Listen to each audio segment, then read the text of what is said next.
The first one, please keep your phone or your computer on mute at all times.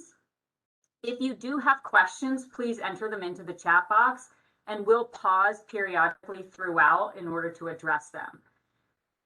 Aligned to the questions, we may not get to everyone's question today, and therefore you can follow up with us either with an email that we'll provide at the end of the session, or you can request that one of us reach out to you personally. So without further ado, I'd like to introduce myself. My name is Nicole Marshall. I work at the Department of Education. I am the Education Associate for Secondary Mathematics. And hello, everyone. My name is Pam Alfaro. I'm the Ed Associate for Elementary ELA and Literacy here at the department. And good afternoon. I'm Michelle Hawley. I am the Supervisor of Mathematics in Brandywine School District. So at the end of our session today, you all, the participants, should be able to describe what high quality professional learning is. We'll reference it often as HQPL, and why it's essential to the successful implementation of high quality instructional materials. You'll hear us reference them as HQIM. Participants will be able to describe the efforts of the department and the work that we do to support the selection and use of HQPL statewide, and promote the importance of providing all teachers and school leaders in Delaware with access to high quality professional learning. So with that, we're going to jump right into the overview of high quality professional learning and its impact.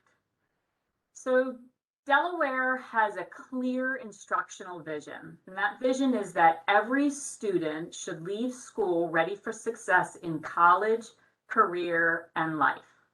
So in order for students to experience this success, teachers must provide them with high quality, standards-aligned instruction every day. In order for teachers to have the knowledge and skills to provide standards-aligned instruction, the school and district leaders must provide them. We must invest in our teachers with high quality instructional materials and then the training to use those materials. So the research indicates that high quality instructional materials, or HQIM, improve outcomes for students in substantial, cost-effective, and scalable ways. However, implementing HQIM effectively requires a shift in how teachers teach. Teaching is a practice, and therefore teachers and leaders need that high quality professional learning that demonstrates how to use the materials to meet the learning needs of every student sitting in front of them.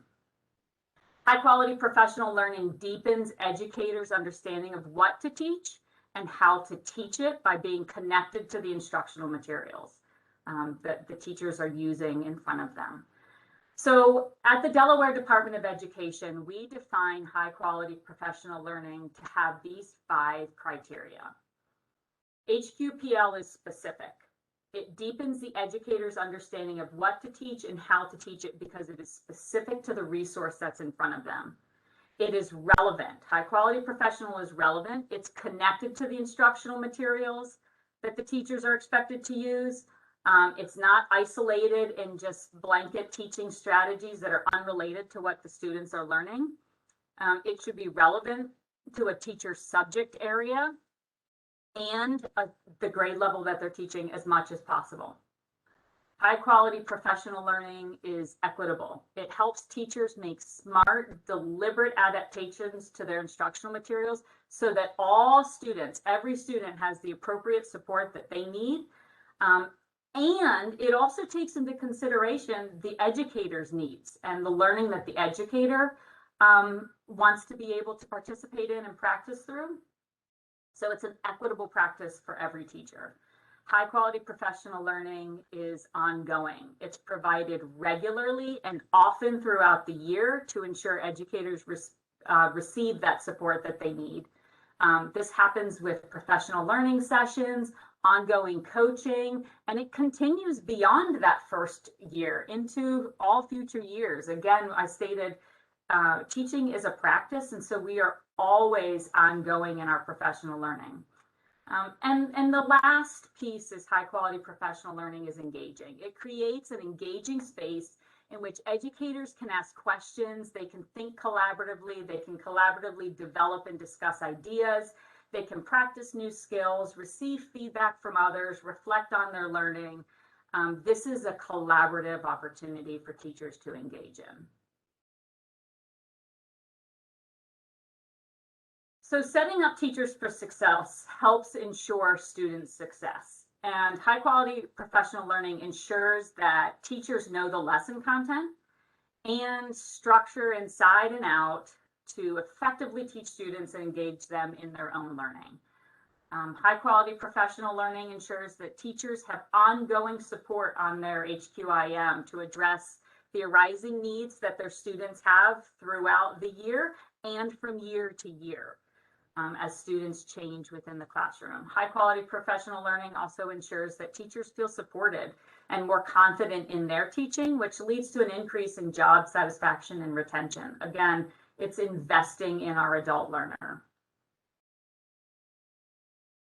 So I can sit here and talk about it, but you don't have to believe just me about the importance of providing teachers and leaders with high quality professional learning.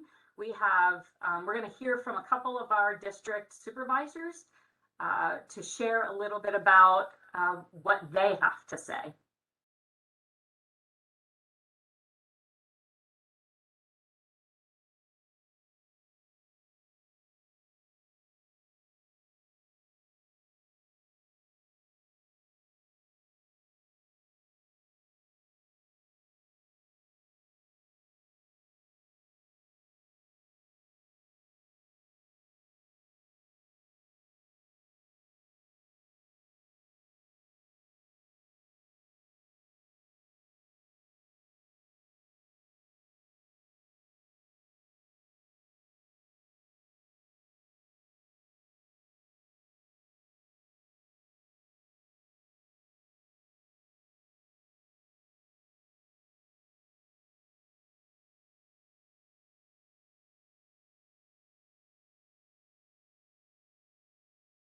I'm going to come off mute for a second.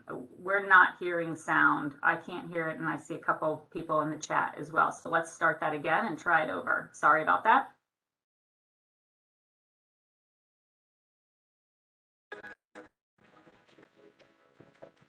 That was a big part of our professional learning plan for the district, was to first train the leaders and then let the teachers kind of try. We got a lot of people on board with that, just kind of going slow and easing people into it. And that also gave the leadership time to wrap their head around it and to grow strong, so that when we were going to be in full implementation, they were really prepared to guide their teachers. As we started to get some really positive results, other districts started to come and say, well, what are you guys doing? You know, what's going on in Seaford? And that just brought such a sense of pride to our staff, who has always cared about kids, but maybe they just didn't know or didn't have the tools to get these kinds of results, that now they're getting the kinds of results that they know that these students could do.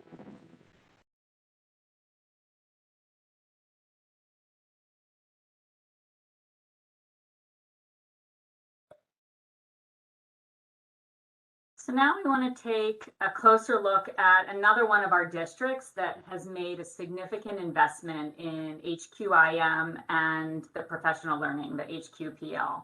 Brandywine School District is our state's northernmost district, and it includes the city of Wilmington. The district educates over 10,000 students in 16 schools. Several years ago, the department did a site visit at one of the schools in the district and observed that teachers were using their current curriculum incorrectly, and there was no cohesion across the school. That was just one piece of feedback and observation.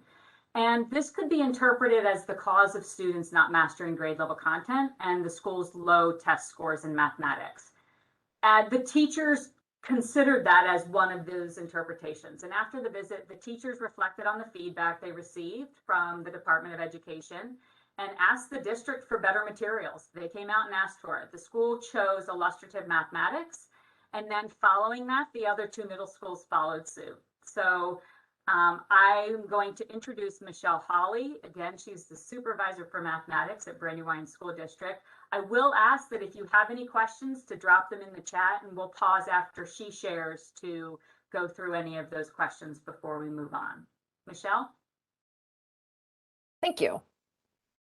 So as Nicole described, this was kind of the illustrative math adoption was really spearheaded by one of our buildings in particular, they received feedback and really wanted to do better for students. And this was really the first time. I've been in the district for 7 years, and this was my first time that we really did a super thoughtful implementation with lots of support for teachers.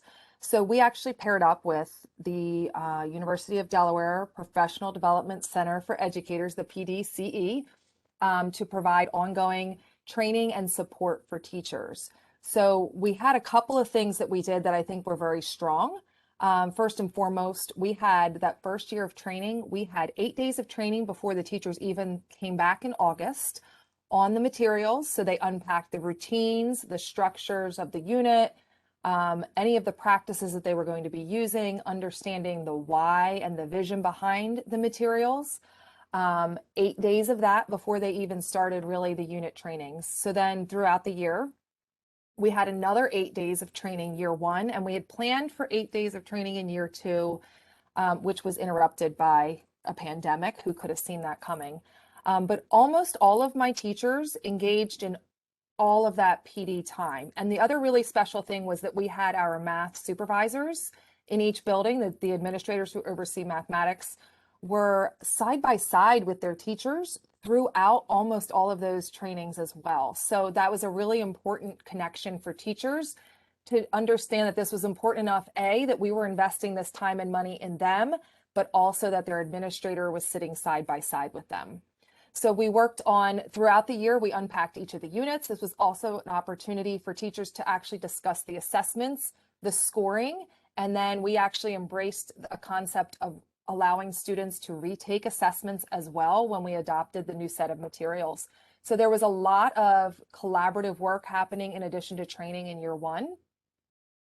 Like I said, some of the principals were my math administrators, some of them were not. So principals got another layer of support as well. So in addition to if they attended trainings, we also have a monthly PLC for math supervisors. So every month I get together with the middle school math supervisors and we discuss, current issues or concerns or celebrations. And then we also did walkthroughs in each building. So they had an opportunity to really talk about what they're seeing and improvements in practice and those things. And we actually practiced using a brand new walkthrough tool that was developed to kind of mirror the type of classroom we'd like to see when illustrative mathematics is used well. The third thing we did was really leverage the PLC time. So in addition to the trainings and then that collaboration on those training days, they also had PLCs. And this was one piece of feedback that teachers were thrilled with, this idea that they finally had lots of things in common to talk about when they came together for PLCs. It's kind of like that light bulb went off, like, oh, this is what PLCs was for the whole time. So not saying they weren't trying to do meaningful things before, but I think this coming together around planning and understanding that these materials really built a solid structure for teachers to then plan off of, really helped them enrich the conversations in their PLCs. And they really were able then to focus more so on supporting English language learners and students with disabilities, and also how am I going to extend something if students finish early. So it allowed them to really attend to the specific group of students in front of them. And then the last thing we did was create some of those supports. So really look at our structures and create more supportive structures. So In this situation, actually this year, one of the things we're in the process of actually changing our schedule for middle school. So we used to have the AB block schedule. Students only had math every other day for almost 90 minutes. Now we're moving back to a daily math schedule because we're realizing that that's going to be more beneficial for many reasons, but one of which is for implementation of a program that's really written for a 45 to 55-minute period. So that's one thing. I also mentioned we have a brand new walkthrough tool that aligns with the illustrative philosophy and the illustrative classroom. And then the other thing is all of this training, we actually were able to convince district stakeholders to pull teachers out of the building to be able to do this training. So it was kind of non-negotiable. There were those 8 days in the summer. We can't control those, but we were able for the first time to really do solid training for every single teacher and the special education co-teachers who were teaching in those math classrooms also sat beside the math teachers.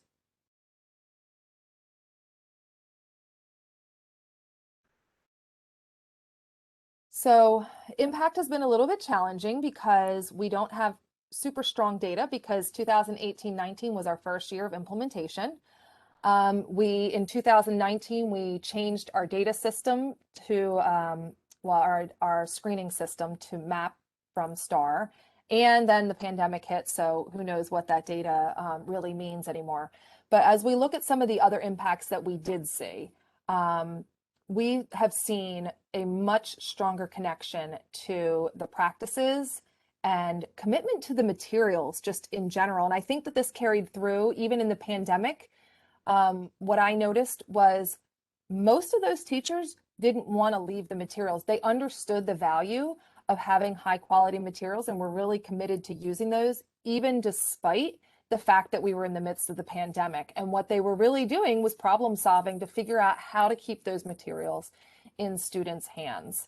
I already mentioned that the discussion around PLCs, that was one of the biggest ahas they had about halfway through the year. Wow, like where this time is really important now. And instead of them coming together and maybe planning or doing some logistical pieces, now they were really talking about coming in with a cool down that they'd just done because now we're all doing the same pacing, we're all on the same page, and we can have this conversation about what I just saw in my classroom and you had a student who did the same thing, and let's discuss like what is our next step for this student. Do we need to worry now, or should we let this slide for a little bit and see how we can build it into the next lesson? One of my biggest impacts that I saw immediately day one was that when I went into classrooms with co-taught students, so students with disabilities in there with our students who do not have disabilities, I was struggling to tell them apart in terms of the way that they were using the vocabulary and raising their hands and discussing the mathematics. And I really credit we made a big commitment again to those routines and structures, and illustrative uses math language routines. So there's a very specific focus on developing vocabulary and using correct vocabulary in the curriculum. There's a lot of these routines built into the lessons and teachers committed to that. And what I noticed was I have a hard time when I go into classrooms that are using these routines regularly. It's hard to determine who are those students who maybe struggle more than other students typically. And I just think that they're more engaged, they're talking more, and they're using that vocabulary more fluently than I'd ever seen in the past. And then we also were recently visited by the Knowledge Matters campaign because of our implementation. We've seen some good growth. Obviously, I've been discussing illustrative. What we saw when we committed to Eureka was amazing student growth in smarter scores. That we had a year where we went all in one building and really focused that. And we did see a big change for students there too. And then my last slide here is really around at the end of the first year, I asked teachers, I said, well, what went well this year? Like what was successful for us? And this was feedback that they gave me. So I actually went back to posters that we created. I took pictures and went back to some of those things that teachers really identified And again, thinking about this really being kind of a grassroots adoption. Teachers really wanted to do better for students. They wanted students to come in and be excited to be in math class. We saw stronger classroom communities. One of the buildings actually reported that their number of students sent to the U-turn room during math class, so kids who were sent to timeout, actually significantly decreased as we adopted the illustrative math program. And they think it was because the students were just talking more in class, like it was a more movements focused environment.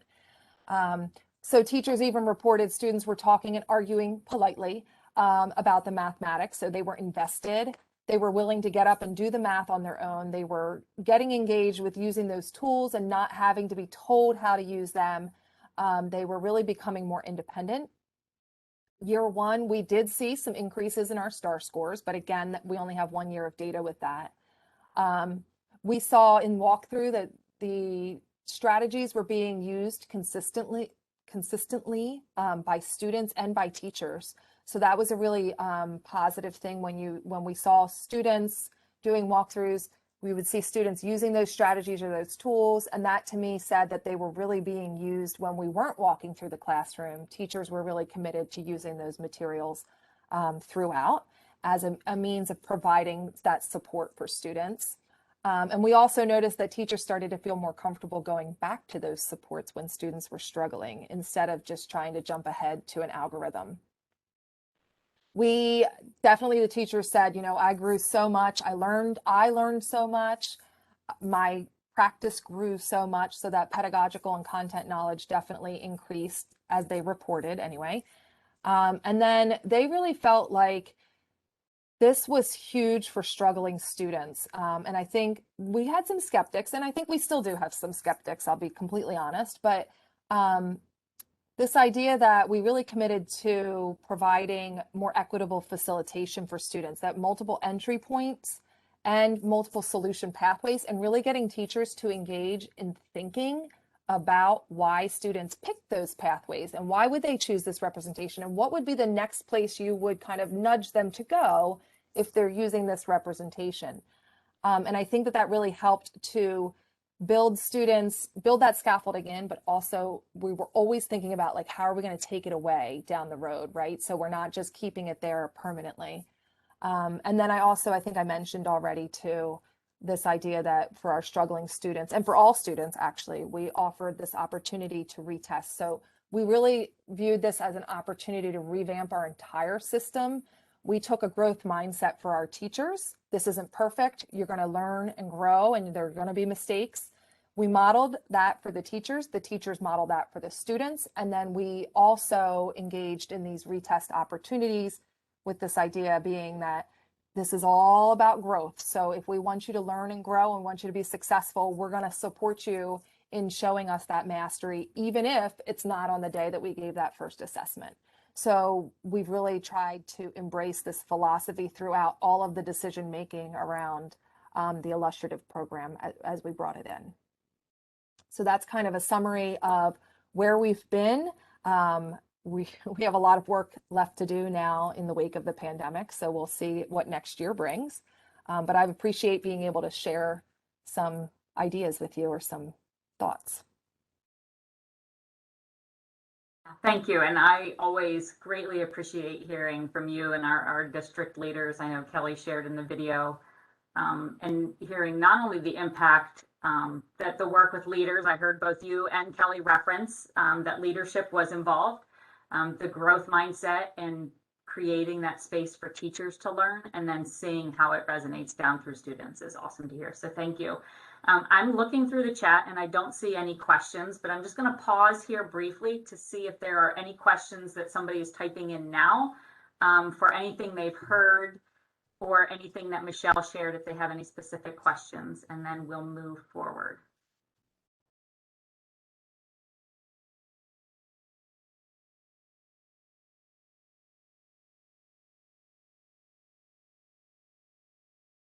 I'm not seeing anything, but please feel free to continue to chat any questions that you might have. It just popped up. I'm so interested in the story of teachers asking for curriculum. how did that manifest? That's a great question, and I'm going to hand that one over to Michelle. Yes, so we actually had a DOE Common Core site team visit, and that's where they went into the one building. At the time, we were using Eureka in middle school, but when Eureka had rolled out, we hadn't had the level of training, the level of support. I think teachers actually trained other teachers on using the program. Like, we didn't bring somebody in to do formal training.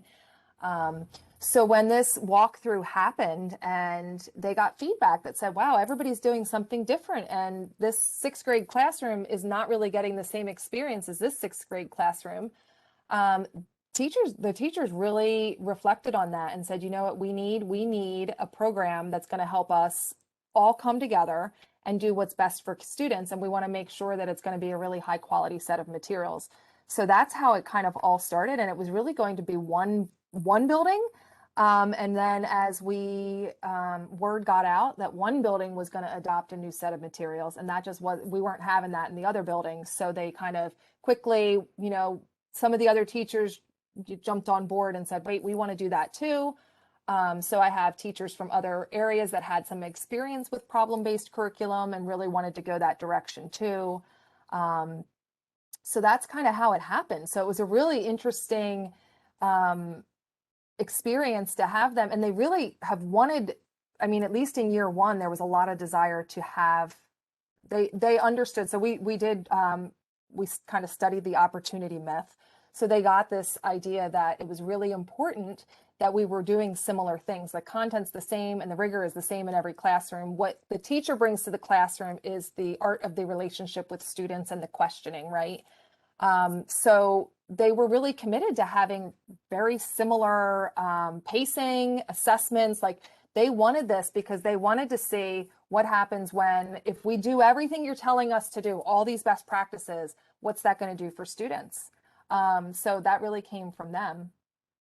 And then in terms of PLC framework, so we really kind of just followed a lesson planning format for the first year and a half.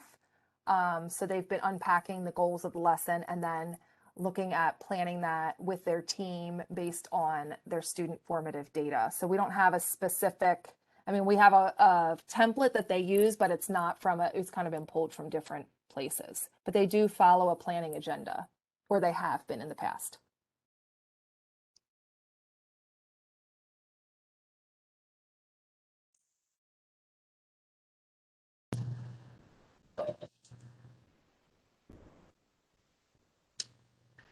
And I can't see my chat, but are there any other questions?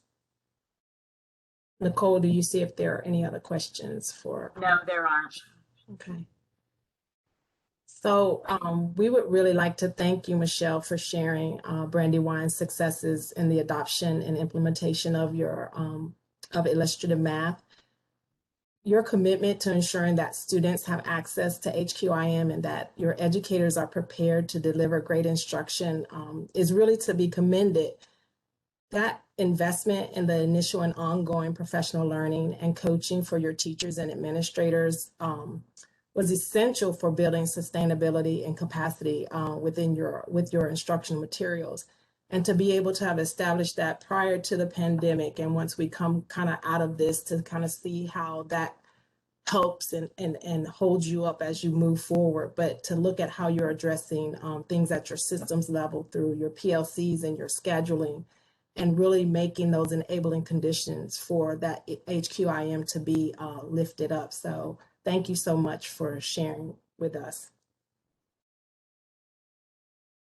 And so as far as the department with HQIM, the department provides school systems with the tools, resources, and guidance that will support them in making informed decisions about HQIM aligned professional learning. So we're going to look at this timeline, and starting in 2017, the DOE joined a network of states that were interested in scaling adoptions and implementation of HQIM.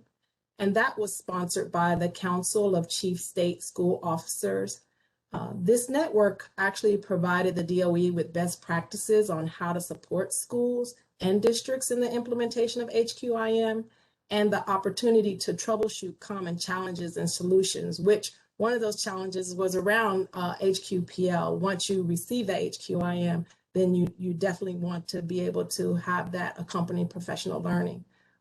In 2019, the state also began to look beyond adoption and how to support that implementation of the HQIM, recognizing that teachers and school leaders need and deserve both initial and ongoing training in their materials.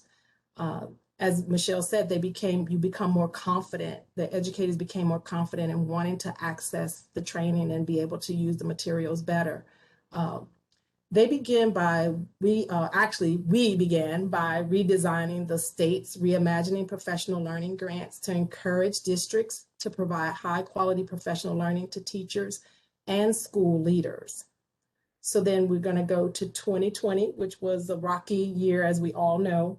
The department hosted the first ever professional learning summit, and that provided district leaders with professional learning on how to support the use of HQIM in their schools. And then last year, the department also launched Content Leader, which provides intensive professional learning to the school-based ELA and math coaches on their curriculum. And then those coaches serve as instructional experts on their campuses. And then to further incentivize the use of HQIM, this spring, the department launched Digital Delaware, and that's an online hub for high quality instructional materials and professional learning resources.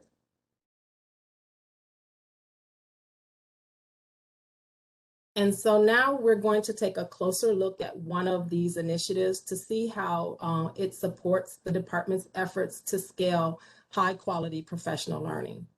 So knowing the work of supporting teachers and school leaders in the use of HQIM, that is hard work, and it requires deep expertise of the materials. So the department released an RFP in 2019 for professional learning partners that provided services on HQIM and the science of reading.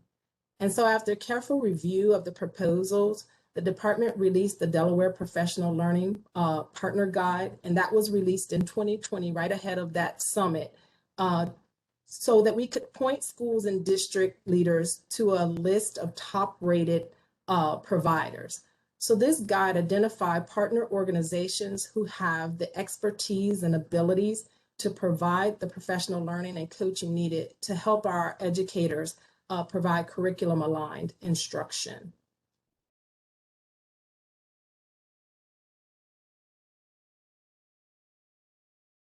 Now, all of these resources, including those that are part of the Delaware Delivers campaign, can be found on our Digital Delaware webpage. It's linked here in the presentation, so when you get the presentation, you'll have that available to you. But within Digital Delaware, you can find the 74's blog post about the Knowledge Matter campaign and their recent tour of Seaford, which we heard from Kelly, Cape and Lopin, and Brandywine School District, which we heard from Michelle today. The Delaware Delivers HQPL fact sheet, and our Delaware MTSS Tier 1 planning guide. And then coming soon, the What's Up Wednesday sessions and presentations, those presentations and recordings, and the Knowledge Matter tours, videos, and testimonials. So those will be available. I think the first one was actually sent out today from last week's recording.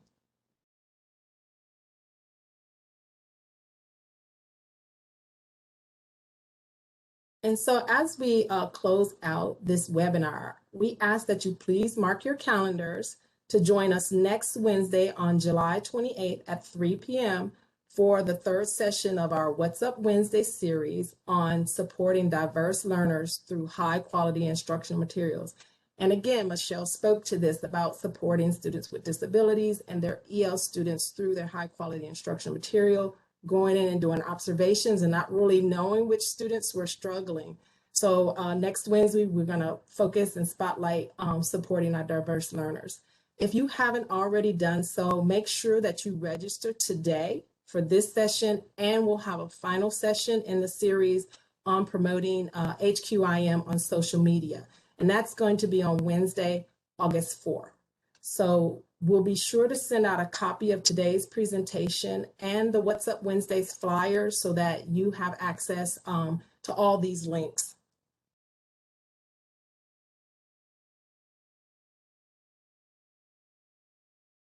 And so we would like to thank you for participating in this webinar on high quality professional learning in Delaware. We hope that this has been helpful in providing you with an understanding of the importance of supporting teachers and school leaders with professional learning that is specific, as Renee said, specific, relevant, equitable, Nicole, not Renee, Nicole. So let me go back, as Nicole said, professional learning that is specific, relevant, equitable, ongoing, and engaging. And also on how the department is supporting these efforts for districts and schools across the state. This actually concludes our DE Delivers HQPL presentation. But if you are interested in learning more, be sure to check out our professional learning section on the Digital Delaware, or you can also email us at the reimaginingpl@doe.k12.de.us, or each of us, as Nicole said earlier, with any questions. Thank you.